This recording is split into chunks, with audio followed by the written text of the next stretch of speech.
प्यारे बच्चों, आज हम लोग पाठ 2 के बाद, पाठ 2 पूरा हो गया है। इसके बाद हम लोग पाठ 3 पढ़ते हैं आगे, जिसका शीर्षक है मिठाई वाला। ये भगवती प्रसाद वाजपेयी की कहानी है। आपने देखा होगा कि आपके गली मोहल्ले में आवाज लगाकर कोई सामग्री बेचने के लिए आते हैं। वो क्या क्या आवाज लगाते हैं और किस प्रकार आवाज लगाते हैं, आपने अवश्य कभी देखा होगा अपने गली मोहल्ले में। उनकी आवाज ने आपको अवश्य ही आकर्षित किया।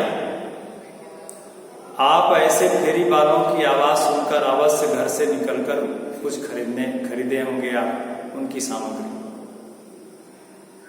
तो उनकी आवाज खरीदने वाले को आकर्षित करती, जो फेरी लगाकर सामग्री बेचते हैं। बहुत पहले, ये समझिए मुगल काल में, शाहजहां के काल में लगभग आवाज लगाकर, फेरी लगाकर बेचने की प्रथा शुरू हुई। उसमें महिलाएं घर से बाहर नहीं निकलती थी, तो महिलाओं को, बच्चों को घर से बाहर ना निकलना पड़े और वो खरीदारी कर ले। तो उस समय ये प्रथा शुरू हुई। तो उस समय फेरी वाले बड़ा विचित्र विचित्र आवाज निकालकर फेरी लगाते थे और महिलाएं सुनकर घर से बाहर आती और सामग्री खरीदती थी। अब कोई ककड़ी बेचने आया है तो अब फेरी लगाता, फेरी लगाकर कहता, लैला की उंगलियां, मजनू की पसलियां ले लो भाई, ले लो ताजी ताजी ककड़ियां, आपको ककड़ी बेच रही। तो इस प्रकार एक विचित्र शब्दों का प्रयोग करते हुए, या ऐसे दोहे कविता का प्रयोग करते हुए, या बिना अधूरा वाक्य ऐसे आवाज में इस तरीके से आवाज पैदा करके या गा के वह बोलता है, ध्वनि निकालता है, आवाज करता है, ताकि लोग उसकी आवाज की तरफ आकर्षित हो। तो आजकल भी अभी तक हम देखते हैं फेरी लगाकर हमारे गांव मोहल्ले में, गली में ये बेचने आते हैं। तो आप उनकी आवाज से जरूर परिचित होंगे और आकर्षित भी होते हैं, क्योंकि वो आकर्षण के लिए उस प्रकार बोलते हैं। क्या ऐसे कभी फेरी वाले ने अपने व्यवहार से कभी आपको आकर्षित किया है? और किया है तो कैसे? आप याद कीजिए।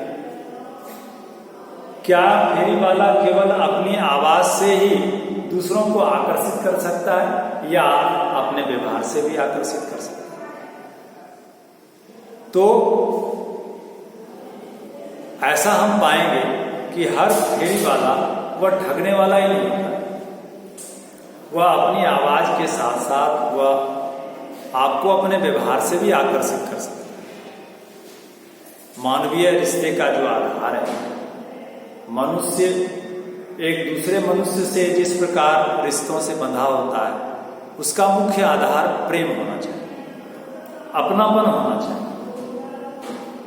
और इस अपनेपन को हम जिसमें देखते हैं, हम अपने प्रेम को या अपने प्रेमी को जिसमें हम देखते हैं, उसके साथ हम अपने प्रेमी की तरह ही व्यवहार करें। ये स्वाभाविक बात है।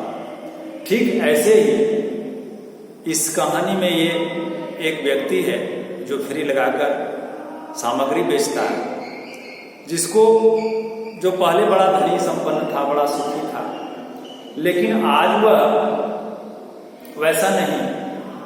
वह अपने बच्चों से बड़ा प्रेम करता था। तो हर बच्चों में वह अपने बच्चों को देखता है और बच्चों के आनंद में अपने उस बच्चों को ढूंढकर आनंदित होता है। ऐसे ही एक मानवीय रिश्ता पर आधारित एक मार्मिक कथा यहां प्रस्तुत है, जिसका शीर्षक है मिठाई। कथा किस प्रकार है आप देखिए।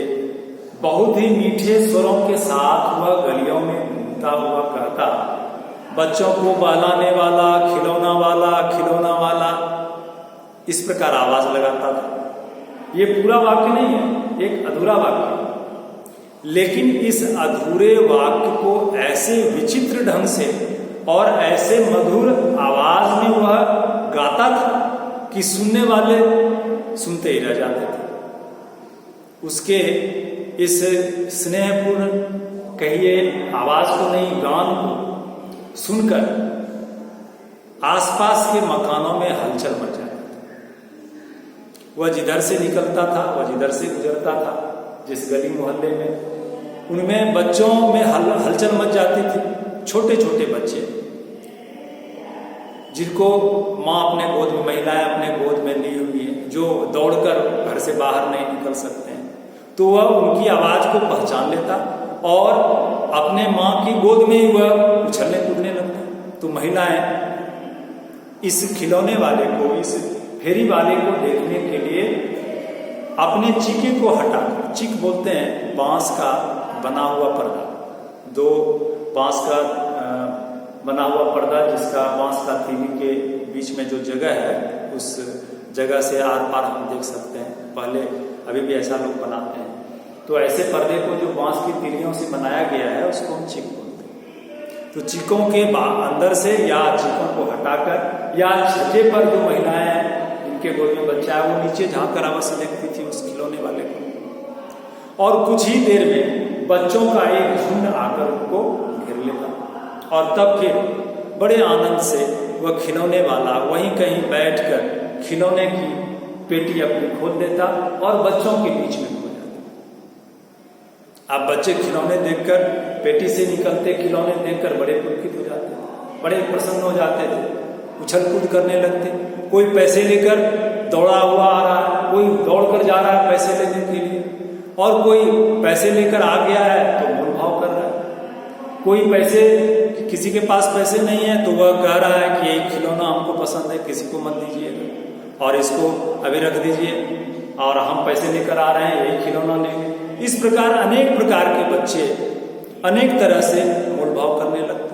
पूछते, कोई तुतली आवाज में कोई बच्चा आकर कहता इसका दाम क्या है, और उसका, अब बच्चों की इस तोतली बात में वह खिलौने वाला खो जाता। वह खिलौना वाला उस बच्चे को बड़ी गौर से देखता और उनकी नन्ही नन्ही उंगलियों से, हथेलियों से पैसे लेकर उनको वह मनपसंद खिलौना दे देता और बच्चा खिलौने लेकर बड़ा प्रसन्न हो जाता, उछलने कूदने लगता और उस बच्चों के उस आनंद में वह खिलौना वाला भी आनंद मन ही मन आनंद मन। अब खिलौने लेकर जब बच्चे उछलने कूदने लगते और आनंद मनाने लगते तो यह भी उनको कुछ समय देखकर उसके आनंद को देखकर यह खिलौना वाला भी आनंदित हो जाता और तब फिर खिलौने वाला फिर उसी प्रकार गाता हुआ आगे बढ़ जाता। बच्चों को बहलाने वाला, खिलौना वाला।